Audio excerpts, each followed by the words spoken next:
that the president may talk about, because the press secretary talked about this earlier today.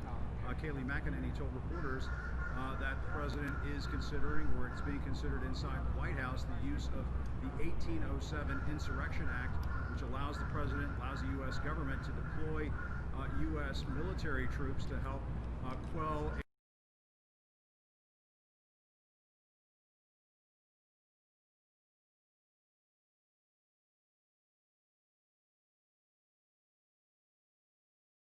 complex in a situation like this is just highly irregular and is obviously going to cause a lot of concern for people around the country and I guess around the world, as the United States is looked upon as a beacon of democracy.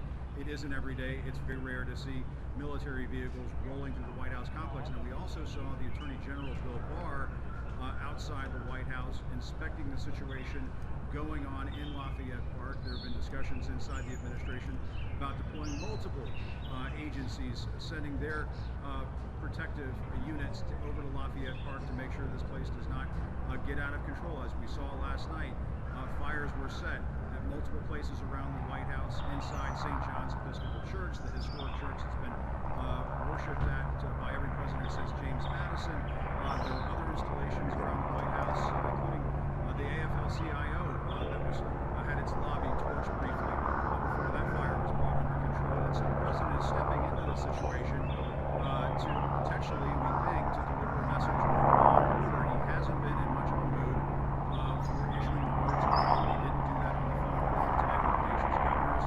He was accusing them of being weak and saying that they need to dominate the streets, asking these governors why they aren't using National Guard troops and so on.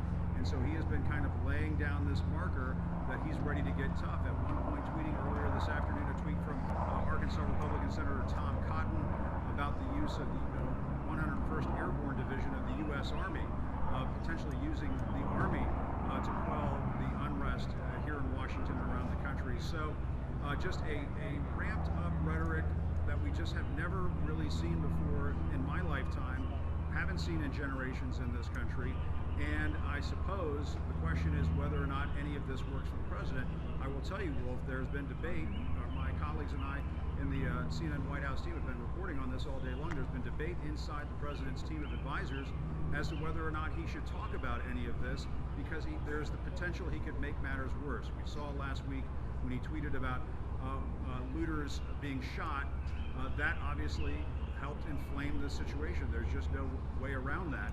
And the potential is there, once again, Wolf, for the president to walk out into the Rose Garden of the White House after U.S. military vehicles just rolled through this complex and inflame things further. And that's what we're going to be watching for in a few moments.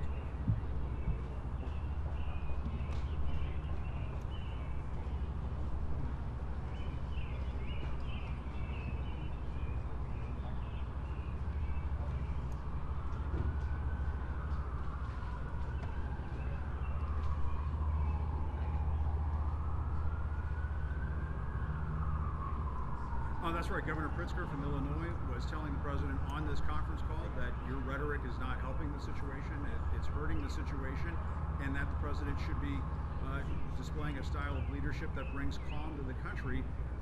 And the president responded to that by saying, I don't like your rhetoric either, and you didn't do very well dealing with the coronavirus. And so he's in a very feisty, combative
It's a good one. By the way, I can say it's exclusive. Nobody else has.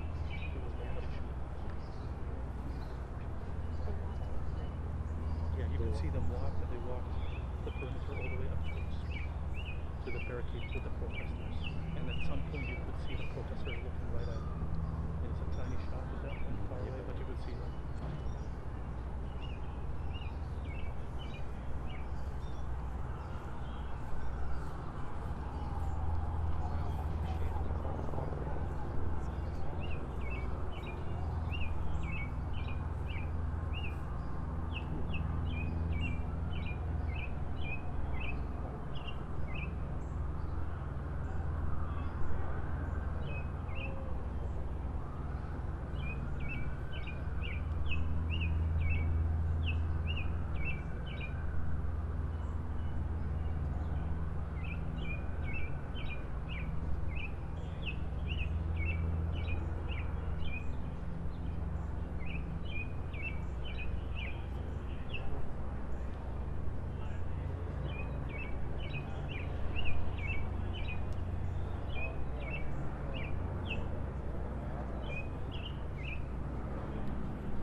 directions.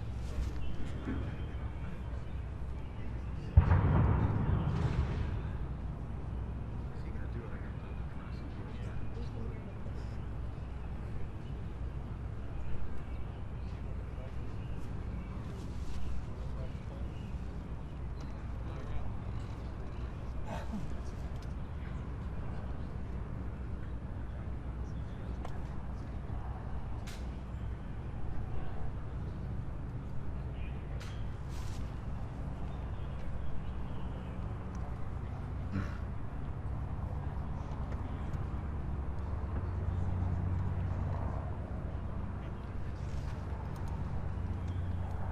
We can hear the explosions.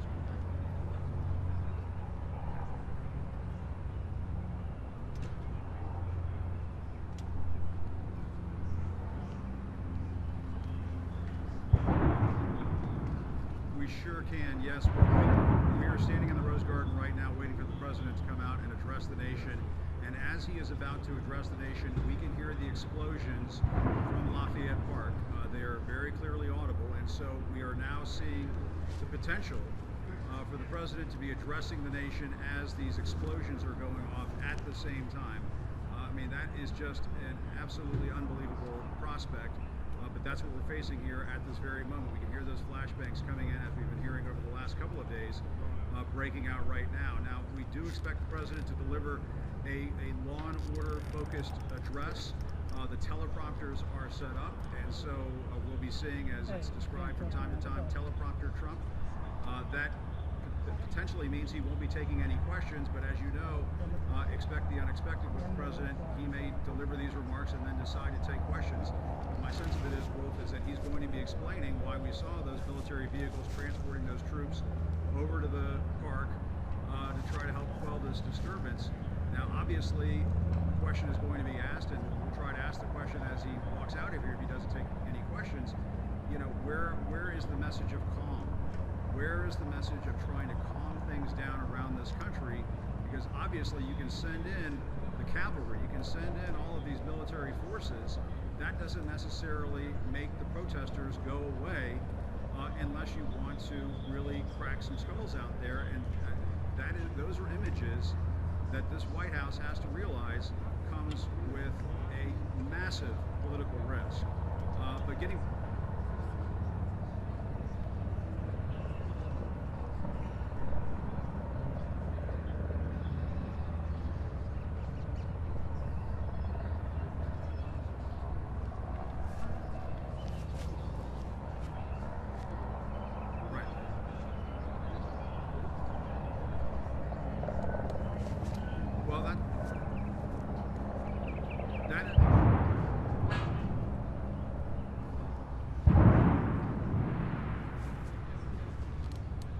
That's right, Wolf, and we just heard 3 more explosions, and I can tell you, Wolf, when that tear gas is fired out on the street near the White House, you can smell it down the block. It is not something that you just have to be in that same vicinity in order to experience that, and I think it does beg the question, why is the president delivering this address to the nation in the Rose Garden, where clearly we're going to hear these explosions, and there is the potential that you could have tear gas.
know if you see some kind of message that they're calling us off.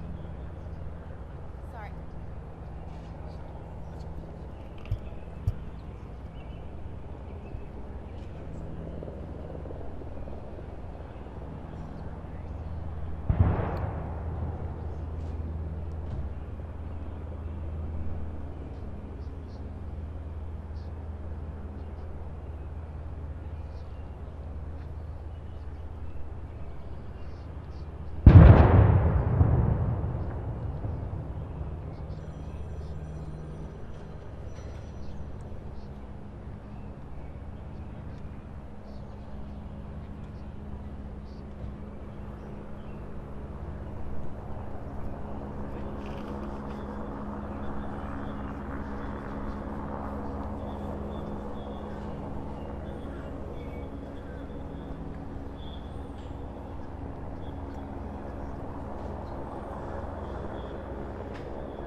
Jim, 2-minute warning.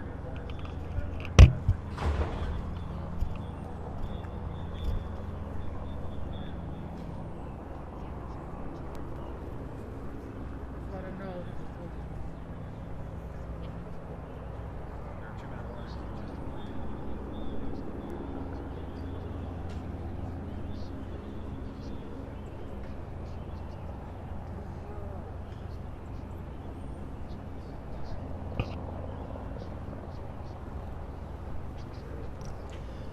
Ladies and gentlemen, the President of the United States, Donald J. Trump.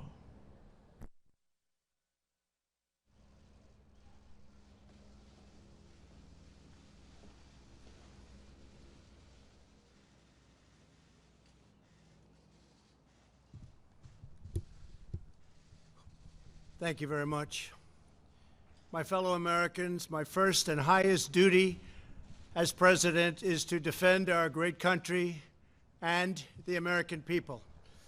I swore an oath to uphold the laws of our nation, and that is exactly what I will do.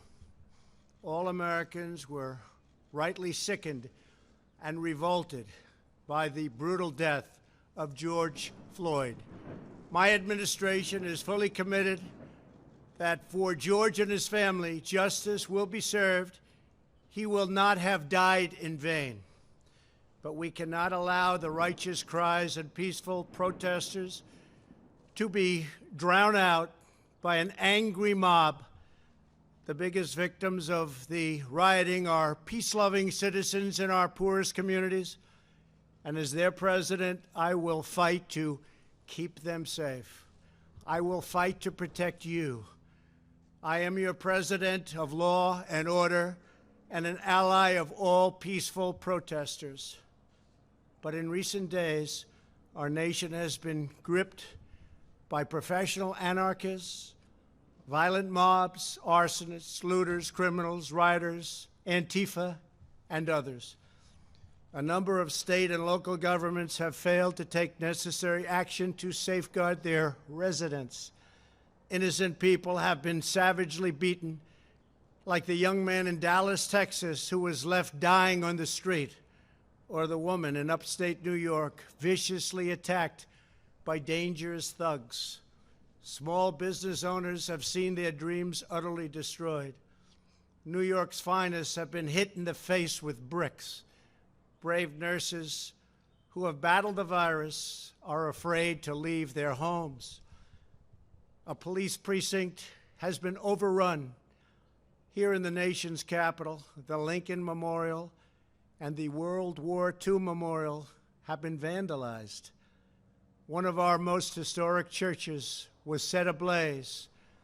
A federal officer in California, an African-American enforcement hero, was shot and killed. These are not acts of peaceful protest. These are acts of domestic terror. The destruction of innocent life and the spilling of innocent blood is an offense to humanity and a crime against God. America needs creation, not destruction. Cooperation, not contempt. Security, not anarchy. Healing, not hatred. Justice, not chaos. This is our mission, and we will succeed. 100%, we will succeed. Our country always wins. That is why I am taking immediate presidential action to stop the violence and restore security and safety in America. I am mobilizing all available federal resources, civilian and military, to stop the rioting and looting, to end the destruction and arson, and to protect the rights of law-abiding Americans, including your Second Amendment rights.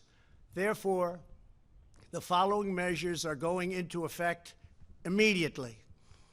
First, we are ending the riots and lawlessness that has spread throughout our country. We will end it now.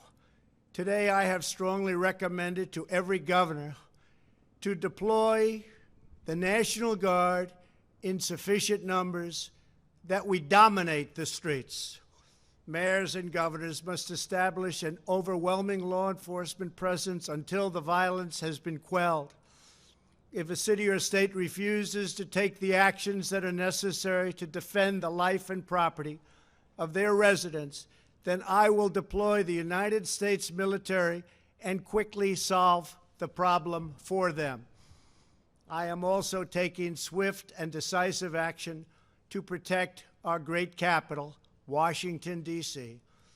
What happened in this city last night was a total disgrace. As we speak, I am dispatching thousands and thousands of heavily armed soldiers, military personnel, and law enforcement officers to stop the rioting, looting, vandalism, assaults, and the wanton destruction of property. We are putting everybody on warning. Our 7 o'clock curfew will be strictly enforced. Those who threaten innocent life and property will be arrested, detained, and prosecuted to the fullest extent of the law. I want the organizers of this terror to be on notice that you will face severe criminal penalties and lengthy sentences in jail. This includes Antifa and others who are leading instigators of this violence. One law and order, and that is what it is. One law. We have one beautiful law. And once that is restored and fully restored, we will help you, we will help your business, and we will help your family.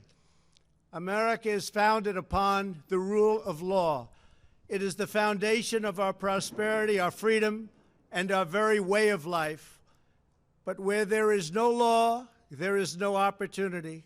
Where there is no justice, there is no liberty. Where there is no safety, there is no future. We must never give in to anger or hatred. If malice or violence reigns, then none of us is free. I take these actions today with firm resolve and with a true and passionate love for our country. By far, our greatest days lie ahead. Thank you very much, and now I'm going to pay my respects to a very, very special place. Thank you very much.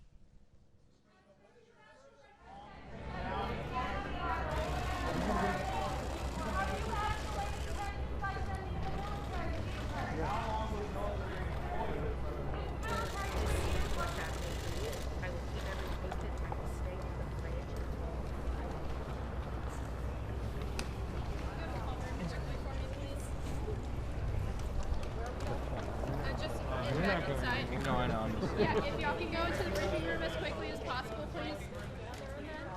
They're trying to